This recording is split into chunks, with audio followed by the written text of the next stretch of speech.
बिस्मिल्लाहिर्रहमानिर्रहीम। अस्सलाम वालेकुम स्टूडेंट्स, उम्मीद है आप खैरियत से होंगे। आज की वीडियो में हम class 10th maths national book foundation chapter number 2 exercise 2.3 को स्टार्ट करने जा रहे हैं। स्टूडेंट्स, हम जब भी कोई एक्सरसाइज स्टार्ट करते हैं तो इससे पहले उसका बेसिक कॉन्सेप्ट क्लियर करते हैं। आइए बेसिक कॉन्सेप्ट देखते हैं, फिर क्वेश्चन नंबर 1 की तरफ आते हैं। आज की वीडियो में हमने पढ़ना है डिस्क्रिमिनेंट के बारे में। अब डिस्क्रिमिनेंट क्या होता है कि जो हमने पहले क्वाड्रेटिक फार्मूला पढ़ा था उसी के अंदर से डिस्क्रिमिनेंट को लिया गया है। हमने पढ़ा था -b plus minus square root b square minus 4ac divided by 2a। अब इसमें से ये जो बी स्क्वायर माइनस 4ac है ये क्या है? डिस्क्रिमिनेंट है। ठीक है, हमने इसको सारे क्वेश्चंस में यूज करना है जब हमारे पास कहा जाएगा कि इसके डिस्क्रिमिनेंट को फाइंड करें।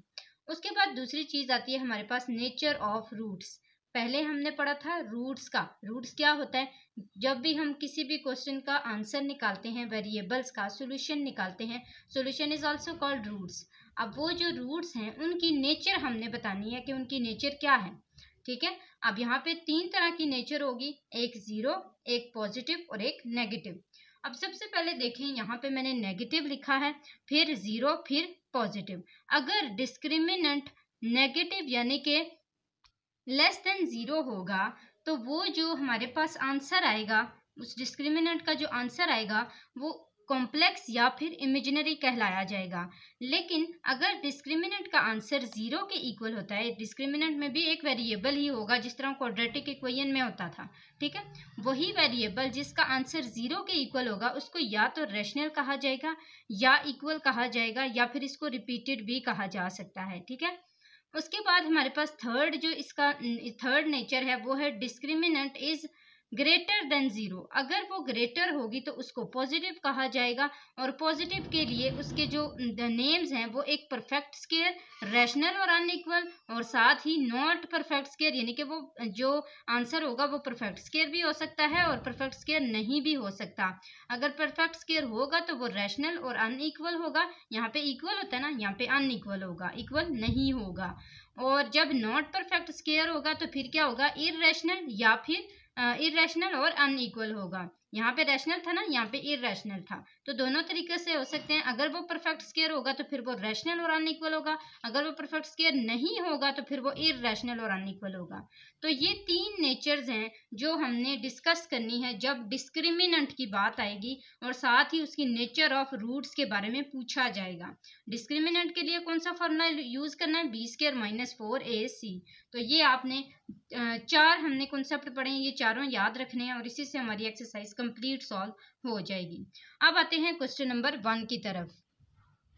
क्वेश्चन नंबर 1 में कहा गया है कि find the discriminant of the following quadratic equation. Simple आपने डिस्क्रिमिनेंट फाइंड करना है, सेम वही फॉर्मूला है आपके पास और उसमें से आपने ए बी सी को सबसे पहले फाइंड कर लेना है, निकाल लेना है। वो ए बी सी हम जैसे पहले क्वाड्रेटिक फार्मूले के लिए निकालते थे सेम वैसे ही। ए इज इक्वल एक्स स्क्वायर का कोफिशिएंट 1 और b इज इक्वल 6 यानी कि सिंपल वेरिएबल का कोफिशिएंट, और c कांस्टेंट यानी कि -27। अब ये तीनों आ गए। फॉर्मूला क्या है हमारे पास? B square minus 4ac।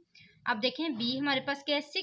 6 का स्क्वायर माइनस 4a हमारे पास क्या है? 1 और c क्या है? -27। अब इसको सिंप्लीफाई कर लें, 6 टाइम 36, तो ये आ जाएगा 36 माइनस माइनस प्लस, और 27 को सिंपल आपने कैलकुलेटर पे 4 के साथ मल्टीप्लाई करना है तो आंसर आएगा 108। वो यहाँ पे आंसर लिख लेना है 108, और जब हम इन दोनों को आपस में प्लस करेंगे तो क्या आंसर आएगा? 144। अब यहाँ पे एक ट्रिक जो है वो मैं आपको बता देती हूँ कि ये जो आंसर आया है ये 144, ये किसी का स्क्वायर है, किसी का स्क्वायर है ना, एक परफेक्ट स्क्वायर है, यानी कि 2 सेम नंबर्स को मल्टीप्लाई करके आंसर आता है 144। किसको? 12 को अगर हम 2 टाइम मल्टीप्लाई करें तो आंसर आ जाता है ना 144। इसका मतलब ये है कि जहाँ पे हमने पढ़ा था कि डिस्क्रिमिनेंट जब पॉजिटिव होगा तो वहाँ पे वो परफेक्ट स्क्वायर में आएगा। जब वो क्या होगा? जब वो परफेक्ट स्क्वायर होगा तो फिर वो रैशनल भी होगा, वो अनइक्वल भी होगा, वो जो डिस्क्रिमिनेंट है वो ग्रेटर देन जीरो होगा और पॉजिटिव होगा। तो यहाँ पे इसकी सारी कंडीशंस किसकी पूरी उतरती हैं? पॉजिटिव वाले की। इसी तरह ये सेकंड वाला पार्ट करते हैं। इसमें क्या है? इसमें भी सेम वैसे ही है, a इज इक्वल टू 1 है, b इज इक्वल टू -1 है और c इज इक्वल टू -12 है। फॉर्मूला क्या है, बी स्केयर माइनस 4ac, इसके अंदर पुट करना है। b क्या है -1, इसका स्केयर ले लिया, -4, a क्या है 1 और c क्या है -12। आप देखें 1 यहाँ पे हमारे पास जो इसकी पावर है वो इवन है ना, इसका मतलब है कि इसका आंसर यहाँ पे क्या आ जाएगा, पॉजिटिव आएगा। तो 1 minus minus plus 12 4 time calculator पे करते हैं 48, तो इसका जो आंसर है वो भी आ जाएगा 49। और ये भी एक परफेक्ट स्केयर है और ये भी पॉजिटिव वाले डिस्क्रिमिनेंट के अंदर फॉल करता है। नेक्स्ट इसका थर्ड पार्ट मैंने सॉल्व किया है, आप देख सकते हैं a इज इक्वल 8 है, b इज इक्वल टू 2 है, c इज इक्वल टू 1 है। Discriminant formula b square minus 4ac, 2 यहाँ पे जो b है, b का स्केयर वो 2 स्केयर आ गया, -4, a 8 है वो लगाया और c 1 है वो लिखा यहाँ पे। सारों को ए बी सी को जब पुट कर लिया तो देखा कि 2 टाइम 4 आया, -8 4 टाइम 32, 4 में से 32 निकाले तो -28। अब यहाँ पे देखें, यहाँ पे हमारे पास जो आंसर आया है वो पॉजिटिव नहीं है, वो क्या है, वो नेगेटिव है। इसका मतलब है कि ये नेगेटिव यानी कि कॉम्प्लेक्स इमेजिनरी जो हमारे पास फॉर्म है वो डिस्क्रिमिनेंट की या रूट जो नेचर है वो ये इसकी इमेजिनरी या फिर कॉम्प्लेक्स है।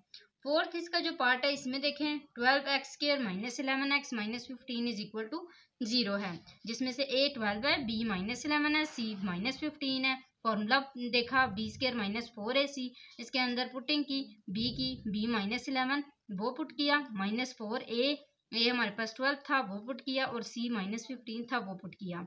इन तीनों को आपस में जब मल्टीप्लाई किया तो 720 आंसर आया, माइनस माइनस प्लस 11 टाइम 121, इन दोनों को आपस में प्लस किया तो 841। ये भी स्केयर है, परफेक्ट स्केयर है। इसी तरह ये भी एक डिस्क्रिमिनेंट पॉजिटिव है। तो ये हमारे पास क्वेश्चन नंबर 1 कंप्लीट हो गया। आप चाहें तो इसका स्क्रीनशॉट भी ले सकते हैं। नेक्स्ट क्वेश्चन नंबर 2 की तरफ आते हैं। क्वेश्चन नंबर 2 में स्टूडेंट्स बताया गया है कि discuss the nature of roots of the following quadratic equation. सिर्फ आपने क्या बताना है, नेचर बतानी है। वो जो मैंने आपको बताया कि पॉजिटिव, नेगेटिव और इक्वल होंगी, उसमें से आपने उसकी नेचर को बताना है कि वो किस तरह की नेचर कौन सी, या वो कॉम्प्लेक्स होगी, या वो रैशनल होगी, या वो परफेक्ट स्क्वायर होगी, या वो परफेक्ट स्क्वायर नहीं होगी। तो वो तीनों जो हमने डिस्कस किए हैं अभी, वही यहाँ पे हमने बताने हैं। सबसे पहला जो इसका पार्ट है x square -2x minus 15 is equal to 0, इसमें सबसे पहले डिस्क्रिमिनेंट का फॉर्मूला पुट किया कि b स्क्वायर -4ac। अब डिस्क्रिमिनेंट का फॉर्मूला पुट करने के लिए a b c की जरूरत थी, तो a 1 आया, b -2 आया और c -15, जो कि मैंने इसी इक्वेशन से निकाले हैं।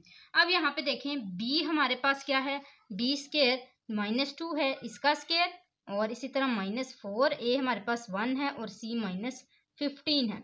अब इसको जब सिंप्लीफाई किया 2 time 4 minus minus plus 15 4 time 60 और 60 प्लस 4 इज इक्वल आंसर आ गया 64। अब देखें क्या ये किसी का स्केयर है। सबसे पहली चीज तो देखें ये पॉजिटिव है या नेगेटिव है। पॉजिटिव है, प्लस है, जीरो नहीं है, तो ये ना जीरो वाले के अंदर फॉल करेगा ना नेगेटिव वाले के अंदर फॉल करेगा, पॉजिटिव के अंदर फॉल करेगा। और साथ ही साथ इसकी जो नेचर ऑफ रूट है वो क्या है, वो एक परफेक्ट स्क्वायर है या नहीं है परफेक्ट स्क्वायर। परफेक्ट स्क्वायर है क्योंकि 8 टाइम्स 64 होता है, तो दो सेम नंबर्स को आपस में मल्टीप्लाई करने से 64 आ रहा है। इसका मतलब है कि जो इसकी नेचर ऑफ रूट है वो क्या है, रैशनल है और अनइक्वल है। जो हमने पढ़ी थी ना सारी इनकी जो नेचर्स पढ़ी थी वही आपने यहाँ पे लिख लेनी है, जैसे मैंने यहाँ पे रैशनल और अनइक्वल लिखी है। नेक्स्ट इसका सेकंड पार्ट देखें, यहाँ पे हमारे पास क्या है, a1 b3 और c -4 सबको पुट करें इस डिस्क्रिमिनेंट फॉर्मूले के अंदर, तो क्या आएगा हमारे पास, ये आ जाएगा 3 का स्क्वायर -4, a हमारे पास 1 है और c -4 है। अब 4 time 16 minus minus plus 16 plus 3 time 9, 16 plus 9 is equal to 25। क्या 25 एक परफेक्ट स्क्वायर है? यस, 5 टाइम 25 होता है। इसका मतलब है कि ये भी एक रैशनल और अनइक्वल नेचर रखती है। तो ये हमारे पास आ गया है इसका सेकंड पार्ट। नेक्स्ट करते हैं third part, 12x square plus x minus 20 is equal to 0। इसमें a 12 है, b 1 है और c -20 है। इस डिस्क्रिमिनेंट फॉर्मूले को जब इसके अंदर पुट किया तो हमारे पास आंसर आया 12 का स्क्वायर, सॉरी b है तो 1 का स्क्वायर -4 a 12 है और C -20 है। माइनस माइनस प्लस आ गया।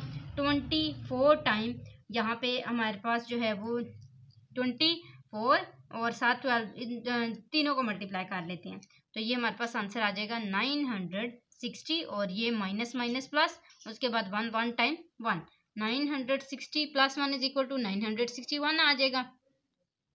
तो इसका मतलब है कि हमारे पास इसका आंसर आता है 961 जो कि एक परफेक्ट स्क्वायर है। तो इसका मतलब है कि ये भी हमारे पास नेचर जो है वो रैशनल रखता है और अनइक्वल ही रखता है।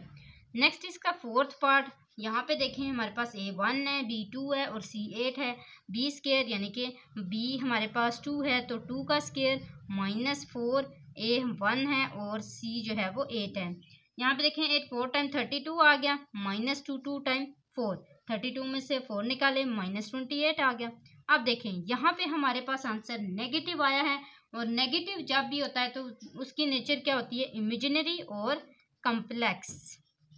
आप इस तरह नीचे लिख के ना हेडिंग दे के nature of root is equal to फिर आगे इमेजिनरी और कम्प्लेक्स इस तरह करके लिख लें, ठीक है। तो ये हमारे पास क्वेश्चन नंबर 2 है। नेक्स्ट क्वेश्चन नंबर 2 का जो लास्ट पार्ट है, फिफ्थ पार्ट, वो करते हैं। इसमें देखें हमारे पास क्या है, x² + 3x - 9 = 0। अब यहाँ पे A1 है, B3 है और C -9 है तो इसका भी सेम वैसे ही करेंगे। इस डिस्क्रिमिनेंट फार्मूले के अंदर इसको पुट करते हैं तो ये आ जाएगा 3 का स्क्वायर -4 A1 है और C -9 है।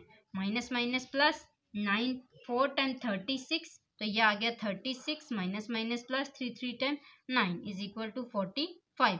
अब देखें क्या 45 किसी का एक परफेक्ट स्क्वायर है, नहीं किसी का ऐसे दो नंबर सेम हैं जिनको आपस में मल्टीप्लाई करने से 45 आता हो, नहीं। तो इसका मतलब है कि ये परफेक्ट स्क्वायर तो नहीं है लेकिन ये पॉजिटिव ज़रूर है, positive but not perfect square.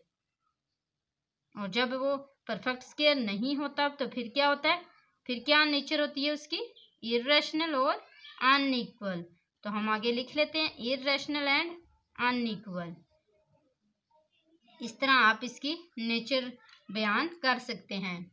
तो यहाँ पे आप स्टूडेंट्स देख सकते हैं हमारा क्वेश्चन नंबर 2 भी कंप्लीट हो चुका है। क्वेश्चन नंबर 3 की तरफ आते हैं।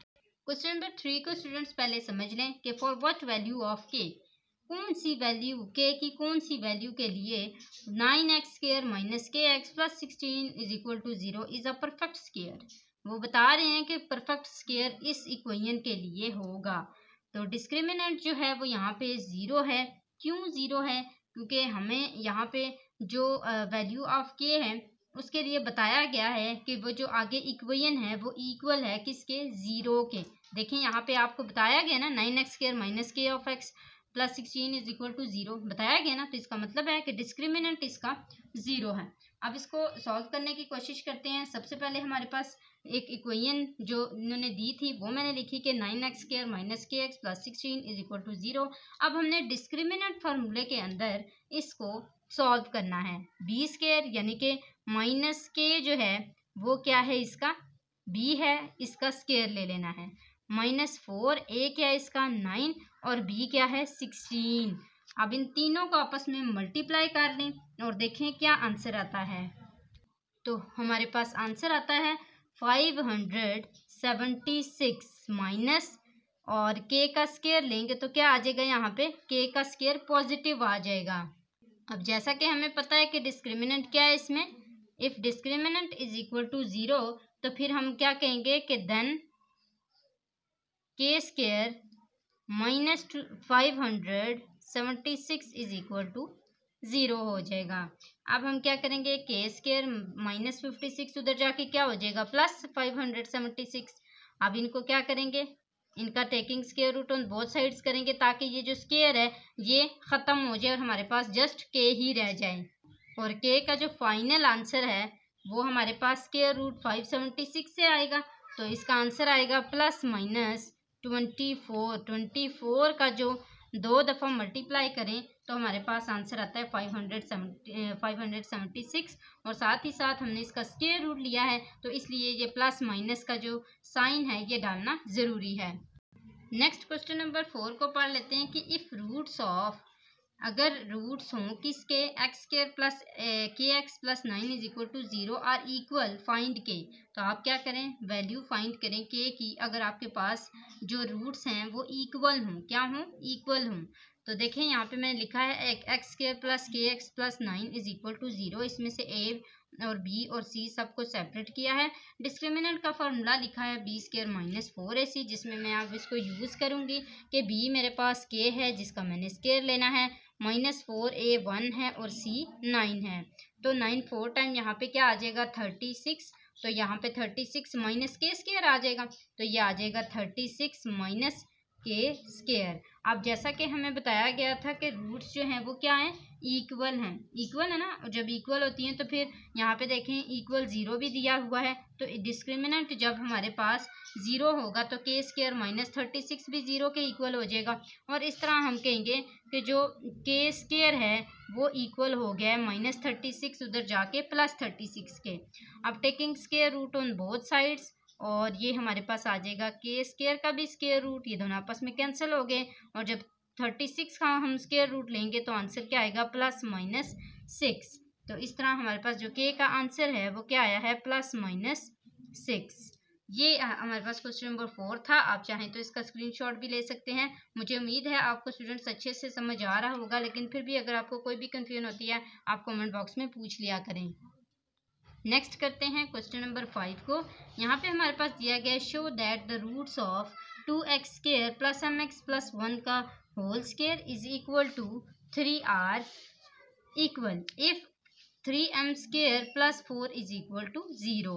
तो यहाँ पे हमारे पास जो इक्वेशन दी गई है वो क्या है, 2x square plus mx minus 1 का whole square is equal to 3।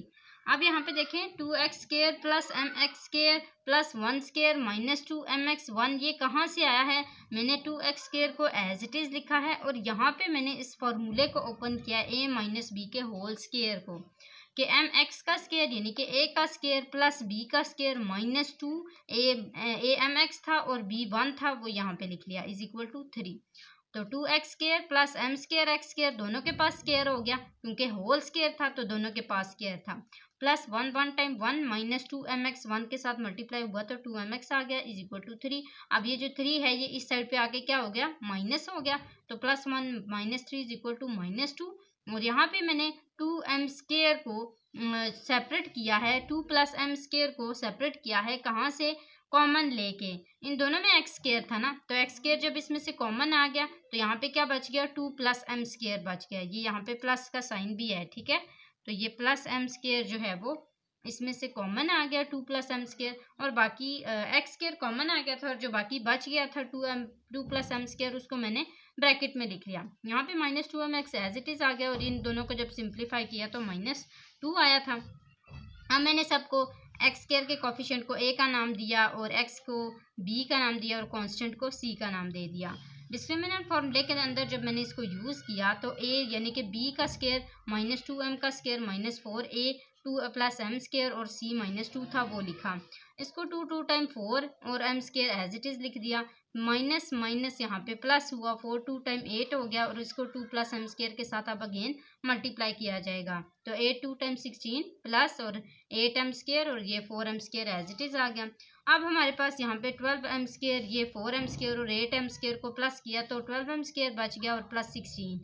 ये हमारे पास एक फाइनल इक्वेशन बनी है जिसको हमने इक्वल करना है डिस्क्रिमिनेंट जहाँ पे 0 होगा, क्योंकि हमें यहाँ पे बताया था कि जो यहाँ पे एक तो हमें आंसर भी दिया गया है कि 3m square plus 4 is equal to 0 है, और दूसरी बात यह है कि यहाँ पे ये जो रूट्स हैं ये इक्वल हैं, इसका मतलब है कि जो डिस्क्रिमिनेंट है वो क्या होगा, 0 होगा। जब नेचर में हमने पढ़ा था ना कि जब भी हमारे पास डिस्क्रिमिनेंट 0 होगा तो उसका आंसर उसकी जो नेचर होगी वो इक्वल होगी, हमने यही पढ़ा था, इक्वल, रिपीटेड और रैशनल, हमने यही पढ़ा था। तो यहाँ पे भी यही चीज़ है कि हमने 12m स्क्वायर प्लस 16 को इसीलिए 0 के इक्वल किया है और इन दोनों में से कॉमन लेके 4 कॉमन लिया है, 3m स्क्वायर प्लस 4 बच गया था। अब ये जो 4 है ये दूसरी साइड पे जब 0 के साथ डिवाइड होगा ना यहाँ पे तो ये 0 ही बच जाएगा, ठीक है, इसलिए मैंने इसको 0 ही लिख लिया है। डिवाइड, आपको पता होगा कि जब भी न्यूमरेटर हमारे पास 0 होता है तो डिनोमिनेटर का भी कोई फ़ायदा नहीं होता, वो भी 0 ही रहता है। तो मैंने यहाँ पे इसको एज इट इज़ 0 लिख दिया था। 3m² प्लस 4 यहाँ पे बचा था, जिससे प्रूव हो चुका है कि hence prove that roots are equal, क्योंकि यहाँ पे हमें 3m² plus 4 is equal to 0 दिया गया था। और इससे ये हमारा क्वेश्चन नंबर 5 भी सॉल्व हो चुका हुआ है। मुझे उम्मीद है ये भी आपको समझ आ गया होगा। तो आज की वीडियो में स्टूडेंट्स हमने 5 क्वेश्चन सॉल्व किए हैं। उम्मीद है आपको ये समझ आ गए होंगे। नेक्स्ट इंशाल्लाह जो 5 क्वेश्चंस रह गए हैं उसको नेक्स्ट वीडियो में कंप्लीट करने की कोशिश करेंगे। जाते जाते आपने चैनल को ज़रूर सब्सक्राइब करना है। अगली वीडियो तक के लिए अल्लाह हाफिज़।